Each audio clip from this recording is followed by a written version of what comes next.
তিলকের পর্দা ফাঁস করে গোপালের বাঁশি উদ্ধার করবে কথা সম্পূর্ণ জানতে ভিডিওটিতে একটি লাইক করে প্রথম থেকেই দেখতে থাকো। গল্পের শুরুতেই দেখা যায় গোপালের পুজো উপলক্ষে সবাই মিলে খুব সুন্দর করে সাজগোজ করেছে।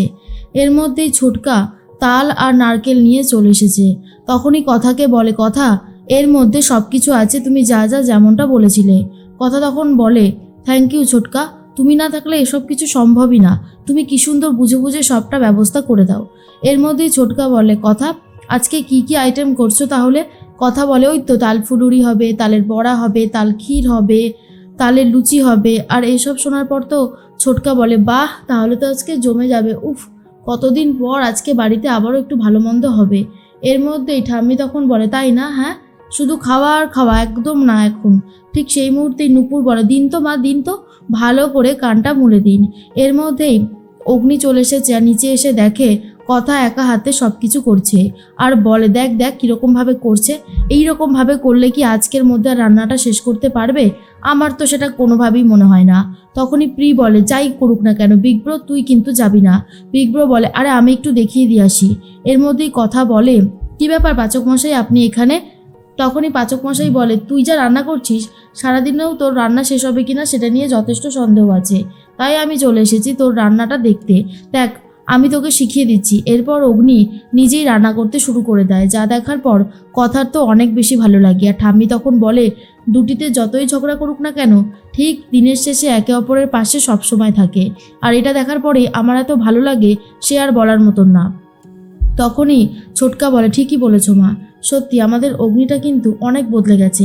হ্যাঁ, হয়তো এখনও সবটা বদলায়নি, কিন্তু আস্তে আস্তে সেইটুকুও বদলে যাবে, এটুকু আশা আমার আছে। এর মধ্যেই তিলক ফোন করেছে চিত্রাকে আর বলে, কি ম্যাডাম, আপনি তো আমাকে ভুলেই গেলেন। শুনুন, আপনাকে একটা কথা বলছি, আমার গোপালের বাঁশিটা চাই। আর এটা শোনার পর চিত্রা বলে, দেখো, তুমি কিন্তু চিত্রা গুহকে এখনও চেনো না, তুমি এইভাবে আমাকে জোর করতে পারো না। তখনই বলতে থাকে তিলক, দেখুন ম্যাডাম, আমি কি পারি আর কি পারি না সেটা আমি আপনার থেকে শিখবো না, কিন্তু আপনাকে যেটা বললাম আগে আপনি সেটা করুন, তারপর বাকিটা বলতে আসবেন। আশা করি আপনি বুঝতে পেরেছেন আমি ঠিক কী বলতে চাইছি। গোপালের বাঁশিটা আমার চাই, না হলে আমি বলে দেবো চুম্বকের কেসটা, আর এটাও বলে দেবো আপনি আমাকে ঠিক কিভাবে বুদ্ধিটা দিয়েছিলেন। তখনই চিত্রা খুবই ভয় পেয়ে যায় আর ভাবে, সর্বনাশ, একবার যদি তিলক সবাইকে সবটা বলে দেয় তাহলে তো আমি পুরোপুরি শেষ হয়ে গেলাম। না, সেটা করলে তো কোনোভাবেই হবে না, আমাকে ধৈর্য ধরতেই হবে, যেভাবেই হোক না কেন, যে বাঁশিটা যেটা চেয়েছে তিলক সেটা আমাকে ওকে দিতেই হবে। এর মধ্যেই তিলক ভাবে, বাঁশিটার মধ্যেই তো রয়েছে সেই মুক্তগুলো, সেই মণিগুলো, যেগুলো দিয়ে আমি অনেক বড়লোক হয়ে যাব। আসলে মা আনন্দীর কিরিটের যেই পাথরগুলো ছিল সেগুলো খুলে নিয়ে বাঁশির মধ্যে ভরে রেখে দিয়েছিল, ভেবেছিল বাঁশিটা নিয়ে পালাবে, কিন্তু সেই বাঁশিটা তো এখন চলে এসেছে গোপালের সাথে এই গুহবাড়িতে, আর সেই বাঁশিটাই সেই জন্য চাইছে তিলক। তার মধ্যেই আচার্য মশাইরা চলে এসেছে। আচার্য মশাইরা এসে শশীভূষণের সাথে কথা বলতে থাকে আর বলে, কর্তামশাই, আমি খুব ভালো মতন বুঝতে পারছি, কিন্তু বিশ্বাস করুন, কে নিল, কি করে নিল, আমরা কিচ্ছু বুঝতে পারছি না।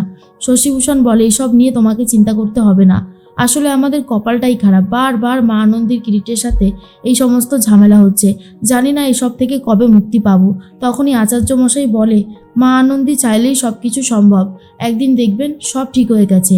তখনই কর্তা দিদা বলতে থাকে, কর্তামশাই, আমি জানি মা আনন্দীর কিরিটের এই পাথরগুলো নেই বলে আপনারও খুব চিন্তা হচ্ছে, কিন্তু কি আর করা যাবে।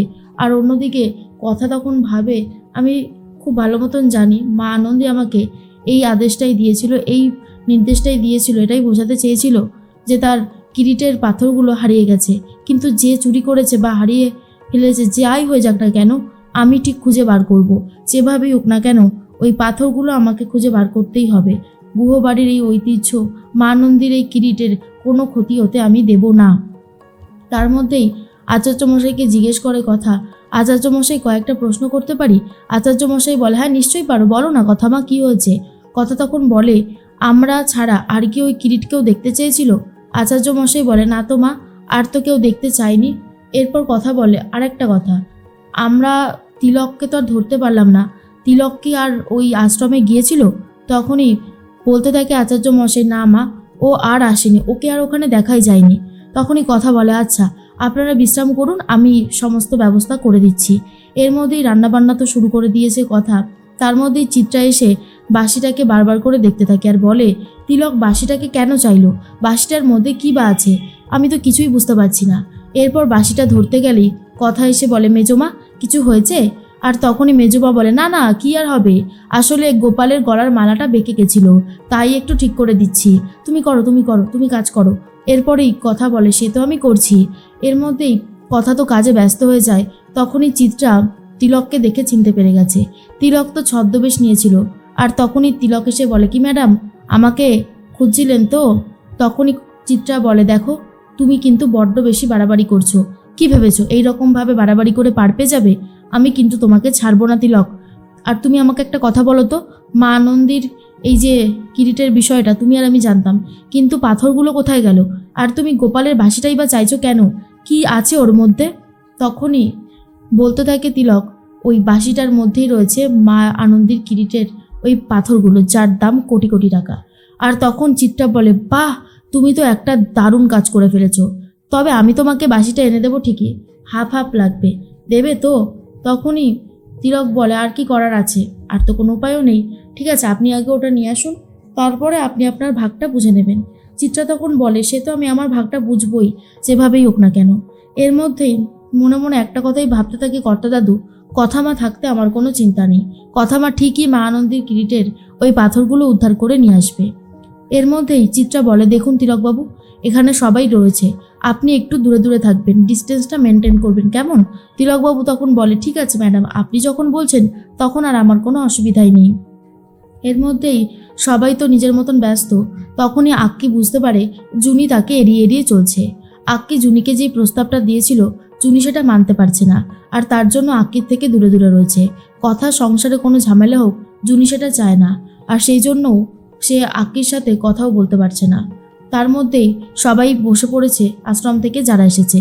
কথা বলে, এবারে তাহলে খাবারটা দিয়ে দিই। পাচক মশাই বলে, এই দাঁড়া, খিচুড়িতে একটু ঘি দিতে হবে।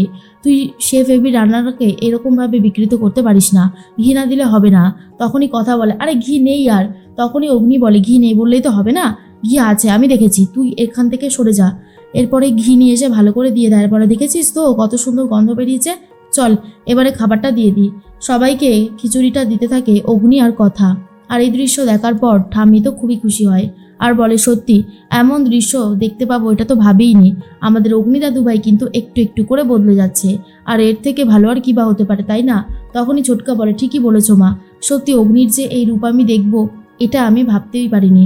অগ্নি সত্যি অনেক বদলে গেছে।